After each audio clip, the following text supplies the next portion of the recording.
Okay, let's take a look at some of the databases inside ProQuest. We'll scroll down here to find articles on the library homepage, and we can always access ProQuest using the alphabetical drop-down box or the alphabetical listing here, or we can just scroll down under New and Frequently Used Databases to the ProQuest link. So if we look over on the right-hand side, we'll see that we've decided that Research Library is such a big deal that we're going to list it as one of the databases inside ProQuest. There's also a huge newspaper database, which includes the historical New York Times and the historical LA Times, and much more. So let's click on ProQuest to see what much more really means.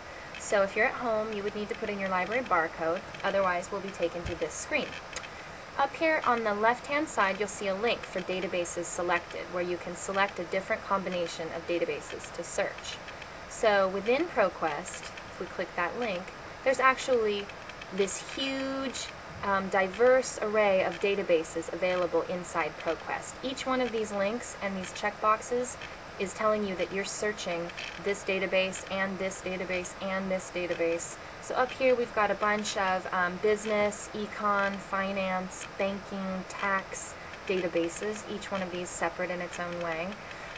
Career Tech Ed, Ethnic News Watch, Gender Watch, Pharmaceutical News Index. So we've got this huge array, Biology, Education Journal database, Health and Medical Complete, and then we get down to this massive newspaper list. ProQuest newspapers. We've got domestic and international newspapers in the ProQuest newsstand. We've got all these different sub-databases that deal with a particular title or a particular cluster of newspapers, like the California North newsstand that covers major Northern California newspapers, LA Times, New York Times. So this is pretty extensive already, you can see. We get out of newspapers and we can see then the ProQuest Religion database, ProQuest Telecommunications, and then the big deal Research Library here that is cross-disciplinary in that it covers a huge array of disciplines, the arts, business, children, education, health, humanities, etc. So this is a huge cross-disciplinary database that you can use for multiple research needs.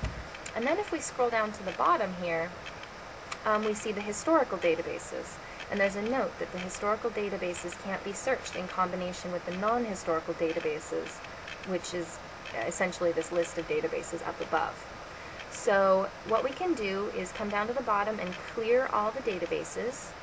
And you can see it took the check marks out up here, so we are no longer searching these individual databases.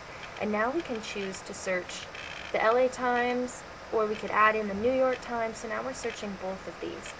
And the exciting thing about the historical databases is that it really gives you a chance to look back into the early 20th century, the 19th century, and see what people were saying in the LA Times and the New York Times about when really important political, historical, current events were happening.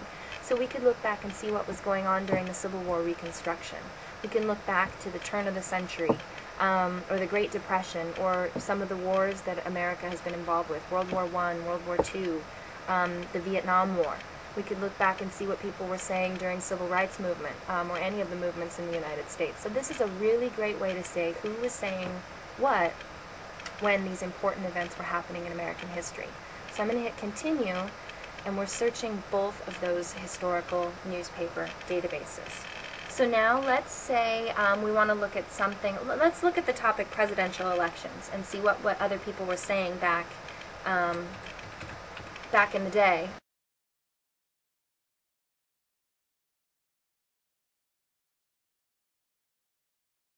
Let's change this drop down to citation and abstract. And I want to add some search options here. I know from experience that I want to only search for articles rather than birth notices or front page or obituaries or something like that. So let's just search for articles in the historical newspapers, and I'm going to leave this sort results by option at historical. So I'm going to get the oldest results first. I could also search for the most recent historical results, and I could also find the most relevant results first. Let's hit search. Okay, and we are given a little over 7,700 search results in the historical newspapers for the topic, or for the search term, presidential election. So if we look now, remember that we searched for the oldest or the most historic results first, and we can see 1851, we've got some 1852 search results, and so what we're looking at here are newspaper articles that were published coming up upon the 1852 presidential election in the United States. If we scroll down here, for example, we've got an article here, "The Character and Merits of Winfield Scott, Examination of Charges Brought Against Him." And Winfield Scott was running for president in 1852. So if we clicked on this link here, we'll get taken to an actual image scan of the 1852, the September 22nd, 1852 New York Daily Times article. You can see the font is old.